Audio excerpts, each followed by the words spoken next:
गोंधळकर महाराजांचं आजचं प्रवचन 29 जानेवारी. नामात दृढभाव कसा येईल? नामात प्रेम नामानेच येणार. हे प्रेम यायला विषयावरचे प्रेम कमी करायला पाहिजे. दृढनिष्ठा पाहिजे. नामच साडील, नामच सर्व काही करेल असा दृढभाव पाहिजे. तो ठेवून व्यवहारातले प्रयत्न चालू ठेवावेत, पण यश देणारा परमात्मा असा भाव पाहिजे.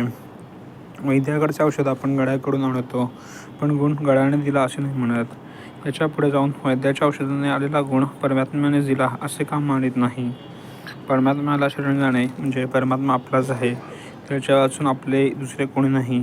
आपण काही करीत नसून तो सर्व आपल्या हिताकरता करीत आहे असा दृढ विश्वास ठेवणे. आपण आपल्या बायको मुलांवर प्रेम करतो कारण त्यांना आपले म्हटले म्हणून, म्हणजे प्रेम हे आपलेपणात आहे.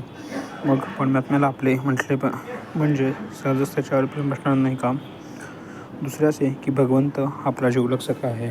तो सर्व काही आपल्या हिताकरताच करतो असा विश्वास धरल्यावर काळजीला तरी जागा कुठे उरली? आपली देहबुद्धी नाहीशी होण्यातच आपले हित आहे.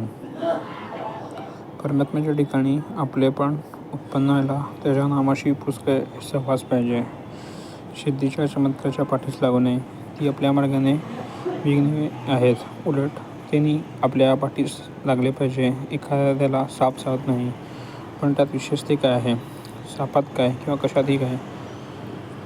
आपलेपणा पाहता यावा, म्हणजे कोणताही आपले शत्रू होणार नाही. आई आपल्याजवळ आहे या भावनेने मूल जसे निर्भय असते, तसे भगवंत आपल्यापाशी आहे या भावनेने आपण निर्धार असावे. आपल्याला ज्या गावाला जायचं आहे त्या गावची गाडी आली की नाही एवढे पाहावे. गाडीत कोण भेटतो याला फारसे महत्त्व नाही.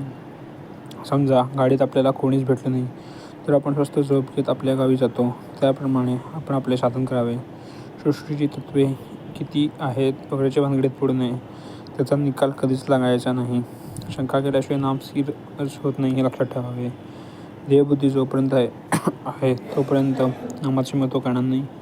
आपला उद्धार व्हावा असे वाटत असेल तर नावाच म्हणून सोडू नये. परमात्मा जसा निरुपधिक आहे तसे नामही निरुपधिक आहे. श्रीराम जय राम जय जय राम.